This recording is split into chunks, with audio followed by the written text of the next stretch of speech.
اعوذ باللہ من الشیطان اللعین الرجیم بسم اللہ الرحمن الرحیم الحمدللہ رب العالمین الصلاة والسلام علی اشرف الانبیاء والمرسلین سیدنا و مولانا ابی القاسم محمد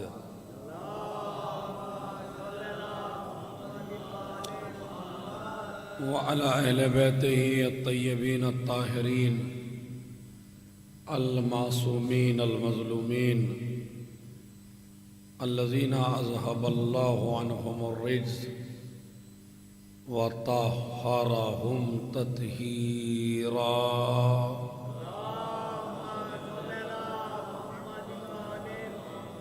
ولعنة الله على أعدائهم أجمعين من یومنا هذا الى قیام یوم الدین اما بعد قال رسول اللہ صلی اللہ علیہ وآلہ وسلم فاطمة بضعة منی وہی نور عینی وثمرة فؤادی والروحی التی بین جنبیہ وَهِيَ الْحَوْرَى الْإِنسِيَّةُ صلوات بھیجیں محمد اور آل محمد۔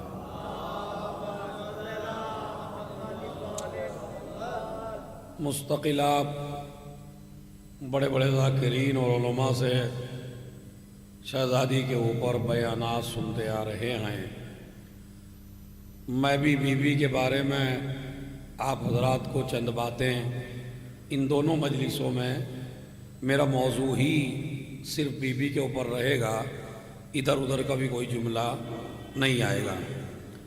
حدیث نبوی فاطمۃ بضعۃ منی تو سب پڑھتے ہیں، اکثر ذاکرین پڑھتے ہیں، اکثر علماء پڑھتے ہیں، سنیوں نے بھی اتنا ہی لکھا ہے، لیکن میں اہل سنت کی کتاب سے یہ حدیث اتنے الفاظ کے ساتھ جو نکال کے لایا ہوں، اس میں عظمت شہزادی کونین اللہ نے اور اللہ کے رسول نے اس طرح بیان کی ہے کہ اگر اب بھی بی بی فاطمہ کو کوئی نہ مانے تو اس سے بڑا کوئی کافر ہی نہیں ہے۔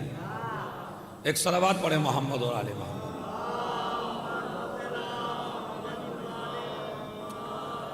حدیث کیا ہے؟ فاطمۃ بضعۃ منی، یہ حدیث سنی بھی ہے آپ کی، اس پہ میں زیادہ بحث نہیں کرتا، جو چیزیں پہلے سن چکے ہیں انہیں بیان کرنے میں کوئی فائدہ نہیں ہے۔ بات یہاں سے ہے وَهِيَ نُورُ عَيْنِي، فاطمہ میری آنکھوں کا نور ہے۔ یہ جو لفظ ہے فاطمہ میری آنکھوں کا نور ہے، نہ تو نبی شاعر ہے، نہ نبی مبالغے سے بات کرتا ہے، نہ نبی بات کو بڑا چڑھا کے بات پیش کرتا ہے، نہ نبی چاپلوسی کرتا ہے، نہ نبی کسی کو بلا وجہ القاب دیتا ہے، نہ نبی کسی کو خوش کرنے کے لیے کوئی لفظ کہتا ہے، بلکہ اس نبی کا کمال یہ ہے کہ جو بھی زبان سے نکلتا ہے وہ وحی کے ذریعے نکلتا ہے۔ ایک صلوات پڑھیں محمد و آل محمد پر۔ تھوڑا تھوڑا آگے آ جائیے تاکہ مجلس کا ماحول بنے، بیچ کی جگہ کو بالکل ختم کر دیجئے، بالکل مل کے بیٹھیے تاکہ مجلس کا ایک ماحول بن جائے۔ صلوات پڑھیں محمد۔ بیٹے ادھر آؤ، جوان ادھر۔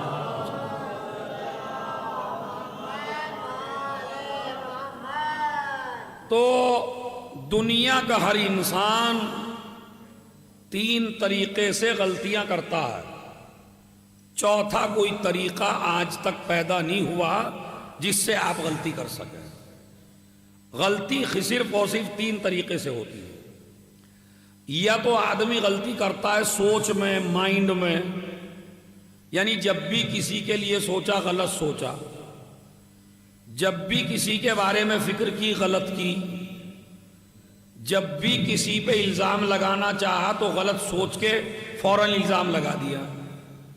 تو ایک تو ہے سوچ کی غلطی، دوسری غلطی ہے قول کی غلطی، یعنی جب زبان سے کہیے کسی کو گالیاں دیجئے، کسی کی غیبت کریے، کسی سے حسد کریے، کسی پہ الزام لگائیے، کسی پہ بہتان لگائیے، کسی پہ ایسی بات کہیے جو اسے ناپسند ہو، تو یہ غلطی ہوتی ہے زبان کی. تیسری غلطی ہوتی ہے عمل میں، یعنی چل کے گئے تو غلط جگہ گئے، پتہ چلا مقدمے کی جھوٹی گواہی دینے چلے گئے، پتہ چلا کسی مظلوم پہ ظلم کرنے چلے گئے، پتہ چلا کسی کا مال لوٹنے کے لیے چلے گئے. تو یہ غلطیاں عمل کی غلطیاں. تو غلطی کتنی ہے جوانوں؟ ذرا تھوڑا سا میں توجہ چاہتا ہوں، تھوڑی سی مجلس بھاری ہے، عام ذاکروں والی مجلس نہیں ہے، تھوڑا سا توجہ چاہتا ہوں میں. یا تو غلطی کرے گا سوچ میں، یا غلطی کرے گا بولنے چالنے میں، یا غلطی کرے گا عمل میں. اس کے علاوہ کوئی چوتھا طریقہ غلطی کا نہیں ہے. یا تو آپ بھی، ہم اور آپ، یا تو غلطی کریں گے سوچنے میں، یا غلطی کریں گے بولنے میں، یا غلطی کریں گے کام کرنے میں. واہ ہر ایک کمال حضرت محمد مصطفیٰ صلی اللہ علیہ وآلہ وسلم. آپ اپنی کمی کا احساس نہ کریے، جو مجھے مجلس پڑھنی ہے وہ میں پڑھوں گا.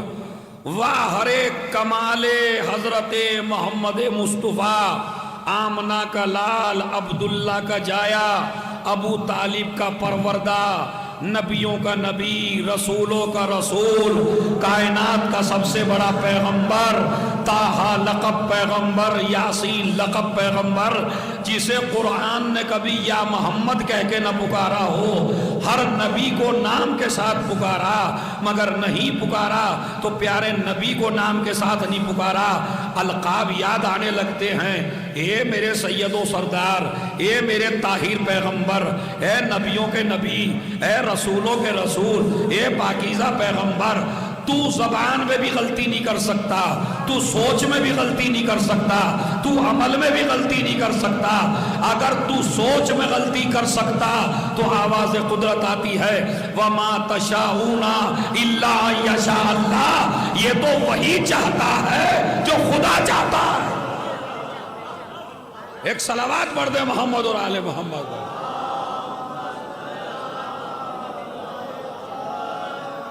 دیکھ رہے ہیں آپ؟ یعنی میرا پیغمبر کبھی بھی غلطی سوچ میں نہیں کر سکتا. میرا پیغمبر غلط نہیں سوچ سکتا. میرا پیغمبر جو بھی سوچے گا یہ تو وہی چاہتا ہے جو اللہ چاہتا ہے. تو اس کا مطلب نبی ذہن کی غلطی سے محفوظ ہیں.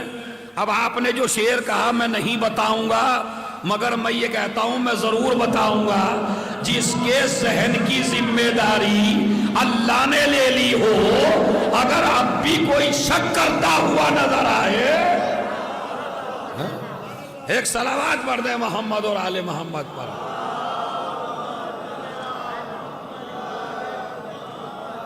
اور میرے نبی کی ذمہ داری کوئی بھائی شمیم نے نہیں لی ہے، کوئی مولوی عزادار نے نہیں لی ہے، کوئی دیوبند کے مفتیوں نے نہیں لی ہے، کوئی مجتہدین اور علامہ نے لی ہے. اللہ کہتا ہے میرا پیغمبر کبھی بھی کسی کے بارے میں غلط نہیں سوچ سکتا.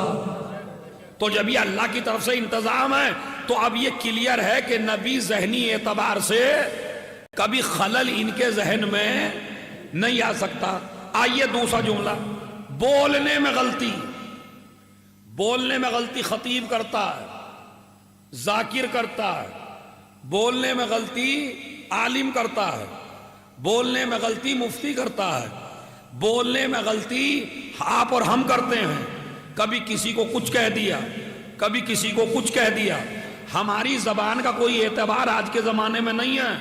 ہم 10 دن پہلے کسی کی تعریف کرتے ہیں، 10 دن کے بعد اس کی کھال اتار دیتے ہیں. ایک وقت وہ ہوتا ہے جب اس سے بڑا مومن کسی کو نہیں مانتے، ایک وقت وہ آتا ہے اس سے بڑا منافق کسی کو نہیں مانتے. ابھی قصیدے پڑھ رہے ہیں، 10 دن کے بعد گالیاں دے رہے ہیں، تو ایسی زبانوں کا کوئی اعتبار نہیں ہے۔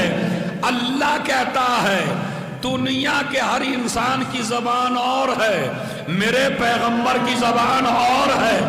وما ينطق عن الهوى ان هو الا وحی یوحی، میرا نبی تو وہی بولتا ہے جو ہماری طرف سے وحی ہوتی ہے۔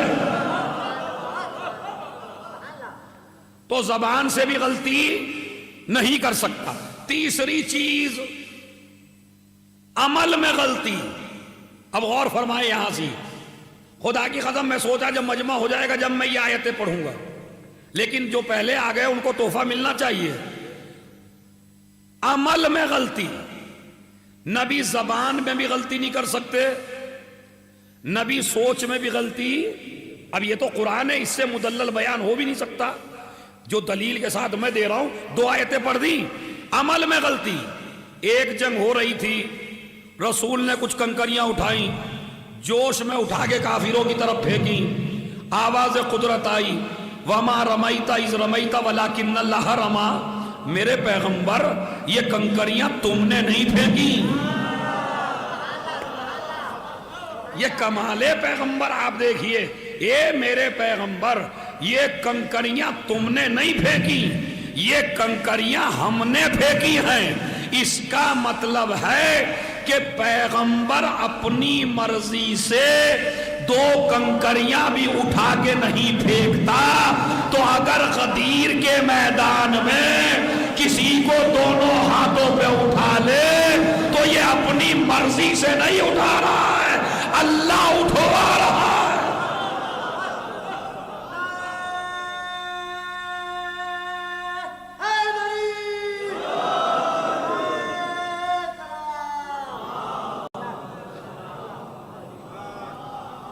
یہ نبی اپنی مرضی سے کسی کو نہیں اٹھا رہا ہے۔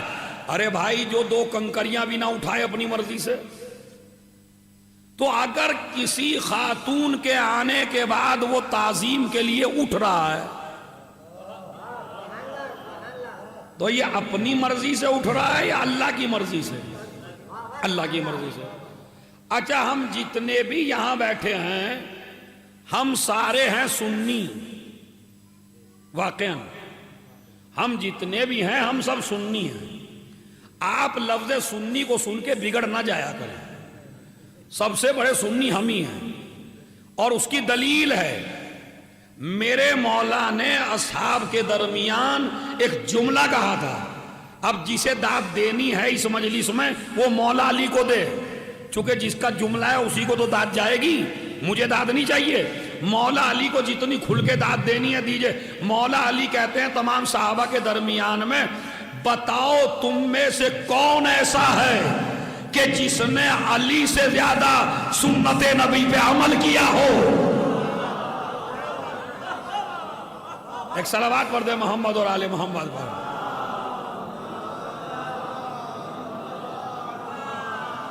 کیا کہا میرے مولا نے؟ جوانوں سنیے کیا کہا، تم میں سے کون ایسا ہے کہ جس نے سنت نبی پہ مجھ سے زیادہ عمل کیا ہو؟ تو اس کا مطلب ہے سب سے بڑا سنت پہ عمل کرنے والا کون تھا؟ ہمارے مولا علی تھے۔ تو ہم کو بھی سنی ہی ہونا چاہیے تاکہ ہم نبی کی کوئی سنت نہ چھوڑیں۔ اچھا، یہ تھوڑی سی بھاری بحث ہے کہ سنت کہتے کسے ہیں؟ دیکھیے، اگر کوئی کام نبی کر دے تو یہ 2 چیزیں بنیں گی، بلکہ 3، اگر علمی گرامر میں آ جائیے 3 چیزیں بنیں گی، یا تو یہ مباح ہے، یا یہ مستحب ہے، یا یہ واجب ہے۔ جو بھی نبی کا ایکشن ہے، اس لیے کہ ہم اور آپ کسے مانتے ہیں؟ نبی کو مانتے ہیں۔ تو نبی جو بھی ایکشن کرے گا، جو بھی کام کرے گا، یا تو وہ مباح بنے گا، یا وہ سنت بنے گا، یا وہ واجب بنے گا۔ مباح کی بحث چھوڑ دیجئے، سنت، مسواک کر رہا ہے مسلمان، سنت نبی ہے۔ تھوڑا سا اونچا پجامہ پہنتا ہے، سنت نبی ہے۔ داڑھی بڑی لمبی ہے، دیکھیں یہ اعتراض نہیں کر رہا ہوں میں، کبھی آپ سمجھیں، واقعاً یہ سنت بھی ہے، پاجامہ پہننا اور داڑھی رکھنا یہ سنت ہے، تو یہ سنت نبی ہے۔ اسی طرح مثلا سلام کرنا یہ بھی سنت نبی ہے، اسی طرح مثلا میٹھا کھانا یہ بھی سنت نبی ہے۔ تو جو بھی نبی کام کر دے، اچھا ایک کام نبی نے نہیں کیا مگر نبی کے سامنے مولانا امیر عباس نے کیا اور نبی چپ تھے، تو نبی کا چپ رہنا اس بات کی دلیل ہے جو کچھ انہوں نے کیا ہے وہ صحیح ہے، اس لیے کہ غلط پہ خاموش مولوی ہوتا ہے، رسول نہیں ہوتا۔ صلوات پڑھے محمد اور آل محمد پر۔ اس لیے کہ ہمیں تو بھائی سید چھپرا اور ضبطی چھپرا کے مومنوں کو راضی کرنا ہے، تو یہ غلط کریں صحیح کریں، مولوی عزادار کو کیا مطلب؟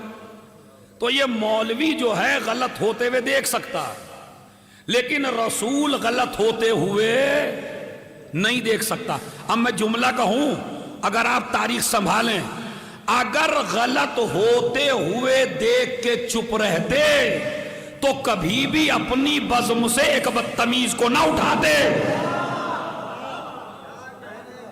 اٹھایا یا نہیں اٹھایا؟ خبردار، نبی کے سامنے کوئی غلط کام آپ نہیں کر سکتے، تو نبی جو بھی کریں گے وہ سنت بنے گا یا واجب بنے گا۔ اب یہ حدیث ہمارے ہر سنی کتاب میں موجود ہے کہ جب بھی فاطمہ آتی تھی نبی تعظیم کے لیے اٹھتے تھے، تو یہ کام کیا ہے؟ اس پہ بحث ہے، یہ کام کیا ہے؟ ایک دفعہ نبی نے مسواک کر لی تو مسواک سنت، ایک مرتبہ نبی نے گڑ کھا لیا تو میٹھا کھانا سنت، ایک مرتبہ نبی نے فلاں کام کر دیا تو فلاں سنت، سنتی سنت چاروں طرف دیکھیے سنت۔ یہ کیوں کر رہے ہیں؟ سنت نبی ہے۔ یہ کیوں کر رہے ہیں؟ سنت نبی ہے۔ اب میں جملہ کہہ رہا ہوں، ارے ایک کام نبی نے ایک مرتبہ کیا تو وہ سنت بن جائے، ایک دفعہ کیا خالی ایک دفعہ تو وہ سنت بن جائے، اور جب تک زندہ رہے ہو فاطمہ کے لیے اٹھتے رہے ہو، یہ کام کیا ہے؟ اب اس کام کی دو وجہ ہیں، یا تو یہ سنت ہے نازا صاحب، یا تو یہ سنت ہے یا یہ واجب ہے، اور ہم سب ہیں سنی، جو وہ سنی ہے وہ بھی سنی اور ہم بھی سنی، سمجھ رہے؟ اب میں حدیث سناتا ہوں آپ کو، اپنی کتاب سے نہیں، اس سال کا میرا موضوع ہے، جہاں بھی مجلس پڑھ رہا ہوں سنی کتابوں سے پڑھ رہا ہوں، اپنی کتابوں سے بہت پڑھ لیا، اب اپنے بھائیوں کی کتابوں سے بھی تو فائدہ اٹھائیں۔ اس میں کیا ہے؟ اب میں عربی عبارت پڑھ رہا ہوں، بھائی دیکھیے ذرا، میری محنت بھی دیکھیے گا۔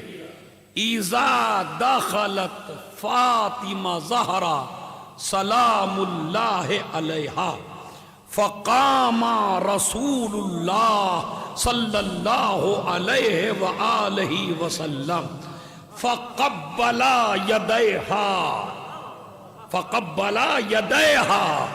وَأَجْلَسَهَا بِمَجْلِسِهِ۔ جب بھی فاطمہ آتی تھی رسول تعظیم کے لیے کھڑے نہیں ہوتے تھے، قبلہ یدیہا، اپنی بیٹی کے ہاتھوں کو چومتے تھے۔ جیسے آپ کوئی مولوی آئے اور آپ بڑھیں اس کے ہاتھ چومنے کے لیے، ہاتھ آدمی اسی کے چومتا ہے، یا تو اپنے برابر والا ہو یا اپنے سے بڑا ہو۔ ایک صلوات پڑھیں محمد اور آل محمد پر۔